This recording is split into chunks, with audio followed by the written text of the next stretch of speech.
కూడా 200 మంది క్రిస్టియన్స్ మొత్తం కూడా ఇంటి మీద దాడికి వచ్చారు. మా ప్రతాపం చూపిస్తాం. మిత్రులందరికీ జై శ్రీరామ్. మిత్రులారా, ఆంధ్రప్రదేశ్ రాష్ట్రం మరో పశ్చిమ బెంగాల్ కానుందంటే అవుననే చెప్పాలి మిత్రులారా. ఎందుకంటే ఆంధ్రప్రదేశ్ రాష్ట్రంలో హిందువులపై జరుగుతున్న దాడులు అలాంటివి మిత్రులారా. ఆంధ్రప్రదేశ్ రాష్ట్రంలో గతంలో మచిలీపట్నం పక్కన ఉండే పెడన గ్రామంలో 300 పైగా మంది ముస్లింలు ఆ యొక్క పెడన గ్రామంలో ఉన్నటువంటి హిందువులపై మూకుమ్మడిగా దాడి చేయడంతో పాటు హిందూ దేవాలయాలను కూడా ధ్వంసం చేసే ప్రయత్నం చేశారు. చాలామంది మీద కూడా దాడి చేయడం జరిగింది. ఆ తర్వాత రాయచోటి ప్రాంతం లోపల మా మసీదు ముందు నుంచి మీ యొక్క ర్యాలీలు వెళుతుందని చెప్పేసి 2 సార్లు హిందూ ర్యాలీల పైన దాడి చేయడం జరిగింది. ముఖ్యంగా పల్నాడు జిల్లా గురిజాల నియోజకవర్గంలో ఎందుకో ప్రతిసారి కూడా హిందువులపై పదే దాడులు జరుగుతూ ఉన్నాయి. వీరి వెనుక రాజకీయ శక్తులు ఉన్నారో తెలియదు, లేక చట్ట వ్యతిరేక శక్తులు దాగి ఉన్నాయో తెలియదు, కానీ అనేక మార్లు దాడులు జరుగుతూ ఉన్నాయి. గతంలో దాచపల్లిలో ఛత్రపతి శివాజీ మహారాజ్ జయంతి జరుగుతూ ఉంటే ర్యాలీ నిర్వహిస్తూ ఉంటే పక్కన ఉన్న బిల్డింగ్ నుంచి ఆకుపచ్చ జెండాలు ఊపుతూ రాళ్ళు విసిరి ఆ యొక్క ర్యాలీలో ఉన్నటువంటి వారిని రెచ్చగొట్టినటువంటి పరిస్థితి మిత్రులారా. అప్పుడు కూడా వారి మీద ఫిర్యాదు చేస్తే కూడా చర్యలు తీసుకున్న పాపన పోలేదు. ఇదే గురజాల నియోజకవర్గం దాచపల్లిలో టిప్పు సుల్తాన్ జయంతి సందర్భంగా ముస్లింలు చాలా మంది ఫ్లెక్సీలు ఏర్పాటు చేశారు. వాటి మీద ఏమని రాశారంటే, మా యొక్క నవాబుల జోలికి వస్తే దాచపల్లిని తగలబెడతామని చెప్పేసి ఫ్లెక్సీల మీద రాసి పెడితే వారి మీద చర్యలు తీసుకోలేదు. అంతేకాదు తల్వార్లు పట్టుకొని వీర విహారం చేస్తే వారి మీద ఎందుకు చర్యలు తీసుకోలేదు ఇప్పటికి కూడా అర్థం కాని పరిస్థితి. మరి ఇప్పుడు అదే గురజాల నియోజకవర్గము దాచపల్లి మండలము తంగెడ గ్రామం లోపల 200 మంది క్రైస్తవులు ఒక హిందూ కార్యకర్త కుటుంబంపైకి దాడికి వెళ్ళారు.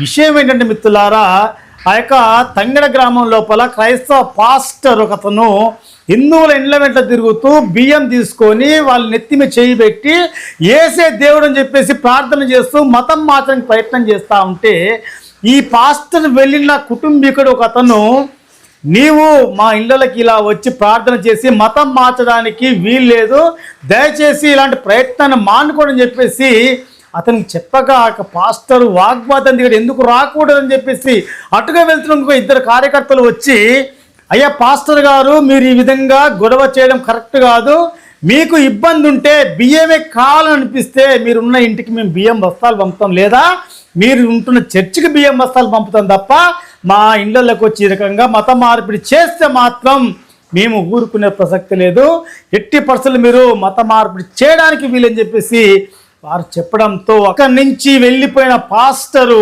150-200 మందిని వెంట పెట్టుకొని వచ్చి ఆ కార్యకర్త ఇంటి మీద దాడి చేయడం జరిగింది.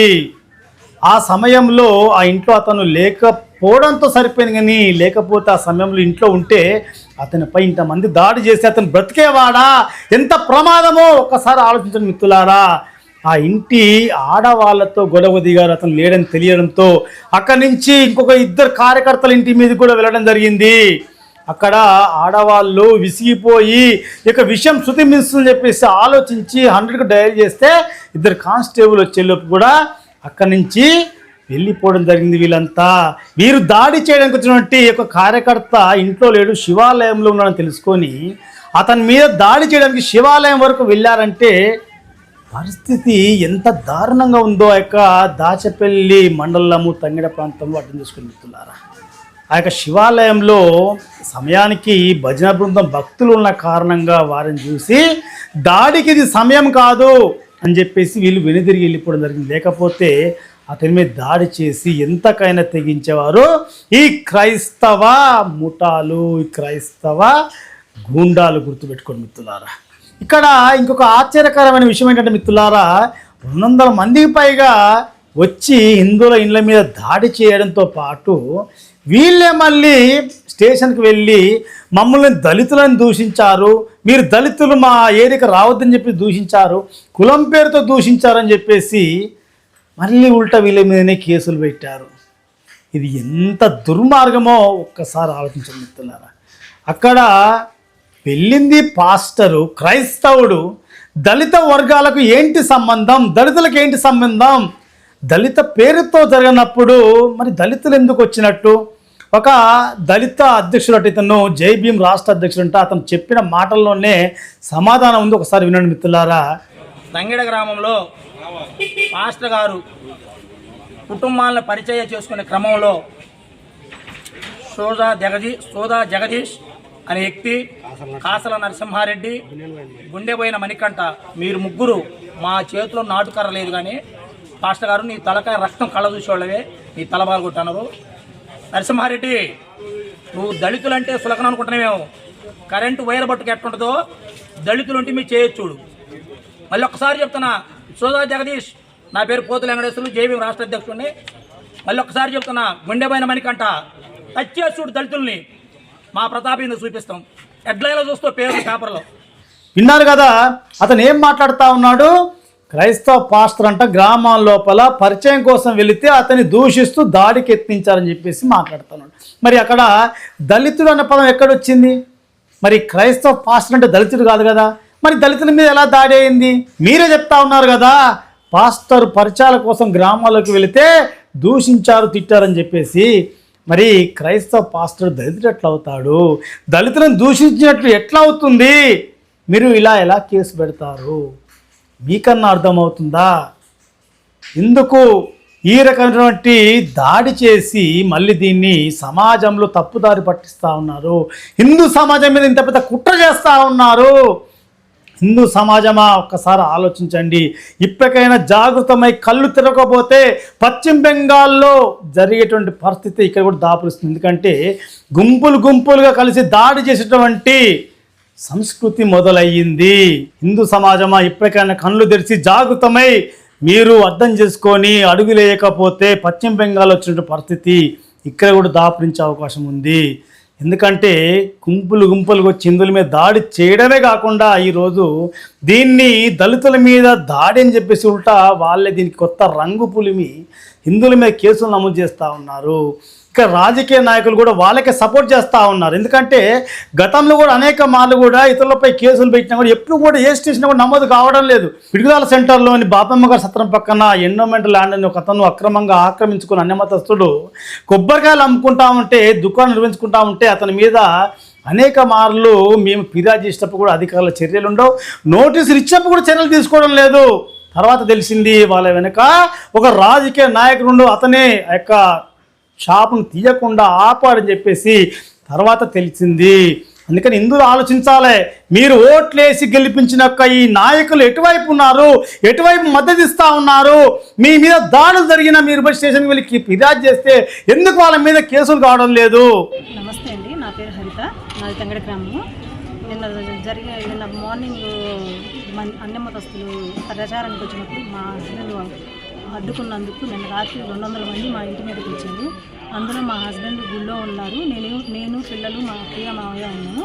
మా మావయ్యకి కొంచెం హెల్త్ ఇష్యూ ఉంది, పిల్లలు భయపడుతూ అసలు చాలా ఏడ్చారండి. ఇది ఇలా చేయడం కరెక్ట్ కాదు. అసలు మీరే న్యాయం కోసం స్టేషన్కి వస్తే ఇంతవరకు మా మీద నేను పెట్టిన కేసు తీసుకోలేదు, బైనరీ పెడతానని మమ్మల్ని అండి. నా పేరు జగదీష్, మాది తెంగడ గ్రామం. నిన్న మత ప్రచారానికి పాస్టర్ గారు వచ్చారు హిందువుల ఇంటి దగ్గరికి. ఎందుకు వచ్చారని చెప్పేసి అడిగినందుకు నిన్న సాయంత్రం పూట 200 మంది క్రిస్టియన్స్ మొత్తం కూడా ఇంటి మీదకి దాడికి వచ్చారు. నేను ఇంట్లో తెలిసి దేవాలయంలో ఉంటే దేవాలయం దగ్గర కూడా వచ్చారు. ఈ విషయాన్ని ఎవిడెన్స్తో సహా సార్కి కంప్లైంట్ ఇద్దామని చెప్పేసి దాచిపల్లి పోలీస్ స్టేషన్కి వచ్చాను. కానీ ఇక్కడ మాత్రం సార్ గారు కనీసం కేసు కూడా తీసుకోకుండా మా మీద తిరిగి బైండోర్ కేసు పెడతామని చెప్పేసి చెప్తున్నారు. ఇది ఏమాత్రం కూడా న్యాయం కాదు. దీన్ని తప్పకుండా మీరు అందరూ కూడా న్యాయం చేయాల్సిందిగా కోరుతున్నాను. ఇదంతా కూడా మీరు ఒకసారి ఆలోచన చేయాల్సిన అవసరం ఉంది. హిందూ సమాజం అంతా, ఆంధ్ర రాష్ట్రం ప్రజలంతా కూడా ఒకసారి కళ్ళు తెరిచి ఆలోచించి జాగృతమై ఇక విషయం పట్ల కూడా ఆలోచించి అడుగులేకపోతే భవిష్యత్తు ప్రమాదకరంగా మారనుంది, గుర్తుపెట్టుకోండి. ఈరోజు వందలాది మంది గుంపులు హిందువుల మీకు దాడికి వచ్చే సాహసం చేస్తూ ఉన్నారంటే పరిస్థితి ఏంటి ఒకసారి అర్థం చేసుకోండి. ఎందుకంటే వాళ్ళ మీద కేసులు నమోదు కావడం లేదు. ఇక ఆ దాడుల నుంచి తప్పించుకోవడానికి ఇల్లు వదిలి పారిపోవడం తప్ప ఇంకొక మార్గం లేదు. హిందువులు గుర్తుపెట్టుకోండి. అందుకోసమే ఆలోచించండి. పోలీస్ అధికారులు కూడా చేతులెత్తి నమస్కరించి కోరుతా ఉన్నాం. దయచేసి ఎవరైతే 200 మంది పైగా ఆ యొక్క ఇళ్ళ మీదకి దాడికి వచ్చారో, అంతమంది జనాభా క్రైస్తవులు ఎలా వచ్చారు, ఆ గ్రామంలోనే వారా లేక ఇంకా పక్క గ్రామాల నుంచి కూడా కలిసి వచ్చారా ఒకసారి ఆలోచించి విచారించి వారి మీద కఠిన చర్యలు తీసుకుంటే తప్ప భవిష్యత్తు లోపల ఇంకొకసారి ఇలాంటి దాడులు జరగకుండా అడ్డుకట్ట వేసిన వారు అని చెప్పి కోరుతూ, ఒకవేళ ఈ యొక్క దానిలో న్యాయం జరగకపోతే హిందూ సమాజం హిందూ సంఘాలందరూ కూడా కలిసి ఈ యొక్క దాచిపల్లికి చేరుకుందాం, అధికారం కలుద్దాం, అన్యాయాన్ని వివరిద్దాం, ఈ యొక్క దుర్మార్గులపైన కేసులు అయ్యే విధంగా మనం ఉద్యమిద్దాం. జై శ్రీరామ్, భారత్ మాతకి జై.